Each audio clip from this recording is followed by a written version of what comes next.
Hey, I'm Christopher from chinaphone. Today with a review about the Bluboo Mini. Small Android phones with a screen size of below 5 inches really have become a rare thing these days, but Bluboo aims at filling this gap with the Bluboo Mini. This low-cost phone offers a tiny 4.5-inch screen, and in this video we tell you how this phone stacks up. So with the Bluboo Mini you don't get much accessories. User manual, a weak 750mAh power supply and a micro USB cable. The design of the Bluboo Mini definitely sticks out of the crowd and does look surprisingly good for a $50 phone. The design is defined by the curved silver frame which snuggles up the rear and the front partially. The back cover on the rear is available in different colors and has a nice structure to it. The cover can be removed, which allows you to replace the battery and change SIM and micro SD cards.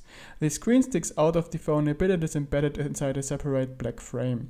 Due to this, the thickness of the phone at 10.9mm is extremely high. The touch buttons below the screen are non-illuminated. The phone unfortunately isn't really tough since it's made from plastic entirely. You can bend it with a very low amount of force, which means it likely won't survive sitting down on it by accident. The 4.5-inch screen inside the Bluboo Mini comes with a low 960 by 540 resolution, but due to the small size that's not really a disadvantage. The picture looks okay for the price tag, brightness however isn't okay at all, and the fact that it is a non-laminated screen makes outdoor readability very bad. What's more, the digitizer is crap too. It can only handle a maximum of 2 touch points and the accuracy is low. Typing on the keyboard, we frequently hit the wrong keys. Also, the touch panel doesn't react if you place 2 fingers on the same level, either horizontally or diagonally. With a MT6580 32-bit quad-core SoC clocked at 1.3 GHz, you shouldn't expect an outstanding performance. The phone really is situated within the lowest entry level. Games are not playable except you stick to casual 2D games, old 3D games, or cut down the graphics settings to the minimum.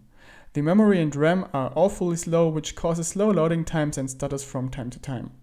The internal memory with 8GB is small, 5GB are free for use. SD cards can be used but not formatted as internal memory despite Android 6.0. Apps thus can't be moved to the SD card. Sensor-wise, the Bluboo Mini only comes with an accelerometer and proximity sensor. There is no light sensor and thus no automatic backlight control. What's nice is that the Bluboo Mini runs Android 6.0 Marshmallow despite the MT6580 SoC. Happiness about this quickly disappears though, since the stock launcher comes with adware, which displays ad overlays all the time.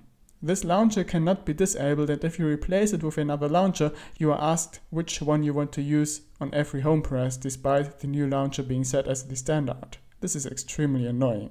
Sadly, the Bluboo Mini cannot be rooted with the known root procedures for the MT6580, which means there is no way to get rid of the crappy stock launcher and the adware. Reception quality of the Bluboo Mini is below average. We did some comparisons with other phones and 3G signal strength was about 50% lower on the Bluboo Mini all the time. Dual SIM likely can't be used by most users without an adapter, since the Mini does only offer one micro SIM slot, the other one is a mini SIM slot, and those cards are kinda extinct these days. Same for Wi-Fi signal, one floor below the router we already encountered signal losses or extremely bad bandwidth. Surprisingly, the GPS does work, but it ain't really suitable for walking navigation since there ain't any compass. The internal speaker of the Bluboo Mini sounds flat and tinny. The earpiece does sound okay. Via headphones you get an output with no background noise, but it does sound a bit dull. Telephony ain't any fun with the Bluboo Mini. The microphone is utterly bad. It does generate tons of noise, and if you don't talk directly into it, you won't be understood.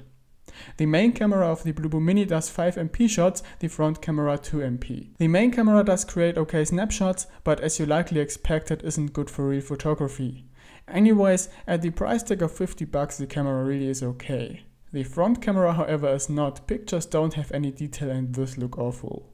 Talking about awful, that's what battery life is too. On lowest screen brightness, the phone scored 3.5 hours of screen on time only within the PC Mark battery test. Real life screen on time is around 1.5 hours. Sometimes we had to recharge a whopping 3 times in one day. Charging takes 1 hour and 15 minutes from 20 to 100%. Verdict: we can't recommend the Bluboo Mini. This phone really isn't suitable for day-to-day use, and the software with the embedded adware is absolutely unacceptable. And really, you never know if there is more virusy stuff going on below the surface that you just don't notice.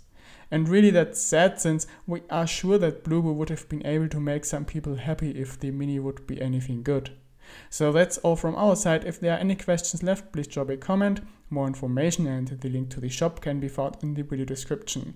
If you like what we are doing here at CMM, please support us with a visit at chinamobilemac.de or our English site chinadevices.net and subscribe to this channel. So thanks for watching, bye bye and see you soon.